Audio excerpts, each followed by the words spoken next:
Volume deals with content. Now there are two types of content. It can be a fluid, and it can also be other material, of course, like sand, for instance.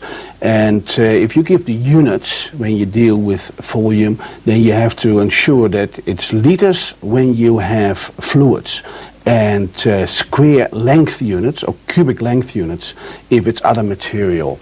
Well, let's go to the definition of volume. We see that the volume of a solid is the amount of content is contained, and as I mentioned to you, it's cubic length units, except when it is a fluid, then you use liters. And there were those conversions we used in program 1. Important conversions were that 1 liter was 1,000 cubic centimeters, and we've got 1 milliliter to be 1 cubic centimeter, and the other conversion was that 1,000 liters is 1 cubic meters. Quite important to remember that. There are two different types of figures, or solids I should say, that's the technical term. There are the ones that have square sides, or sides that are perpendicular to the base, and there are the figures that end up in a point called a vertex. Now those are generally called pyramids, the ones that end up in a point. And if you have a prism, then you've got those parallel sides, or the parallel ends I should say. And depending what you have, you got different formulae. If you have the simple prisms, then you just take the area of the base and you multiply it by the height. Now, that's a pretty straightforward process. When it's a pyramid, you actually have to multiply the result by a third. So you take 1/3 area of the base times the height. You can actually prove these formula with a subject called calculus, which you might do one day in the future. We've got also a sphere, and that has a special formula involving the r again, and it would be 4/3 pi times r cubed.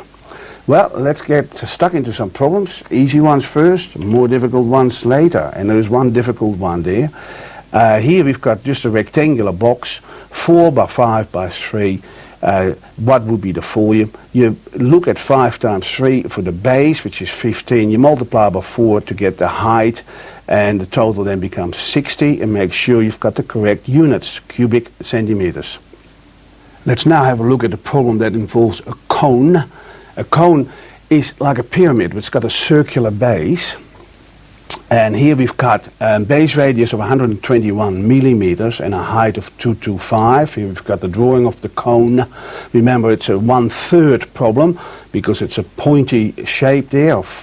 Area of the base is going to be pi times the radius squared. We multiply it by 225 for the height, and you've got this huge number. Now, because there are 1,000 1,000 milliliters in every cubic millimeter, we have to divide this number by 1,000 to get the correct answer, and then you have to round it as well to the nearest milliliter. You might have to do that on your calculator at home and verify that that is correct. Next problem, something with a pipe in it.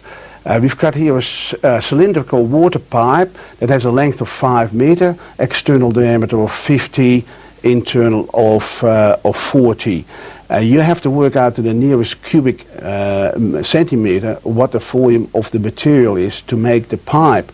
Now what I've done here, and then you don't have to do the conversion, this is just one of these little tricks that you pick up after years of doing mathematics. I converted it straight away to the correct units, in this case centimeters. So I changed the 50 diameter to a radius of 2.5 centimeters, and I did the same with the internal radius. Here we've got the length of 500, same drawing as before.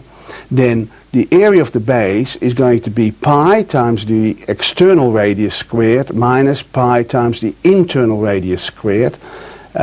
We work that out first, and you've got this particular number then, 7.068, and some other decimal places following that. Then we multiply by the height, in this case the length you could say, which is 500, and that comes then to 3534 cubic centimeters.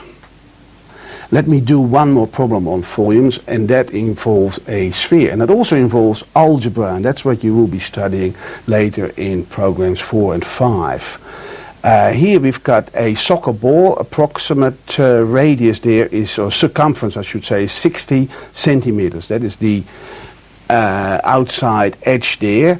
Calculate the volume correct to two significant figures. So you have to know what significant figures means. You have to know what circumference means. Here we've got the soccer ball drawn. We know that circumference is 2 pi r. But in this case we know the circumference at 60. We don't know what the radius is. But if we know the circumference, we know what pi is, then we can work out what r is. And that's where you use your algebra. I'm not going to go through any great detail yet, but you can actually work out from this that r has to be about 9.54, etc.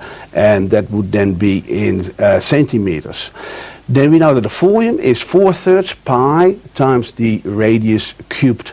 So we know what the radius is. I keep that number in my calculator. I cube it. I take it to the power of 3. That should be a little 3 there at the top.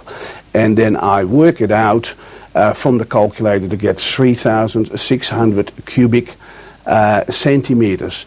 That's to two significant places because those last two zeros are not significant. You might be asked to give that in liters, and then it's always a good thing to remember that 1,000 cubic centimeters is equal to 1 liter. So in fact the soccer ball contains about 3.6 liters.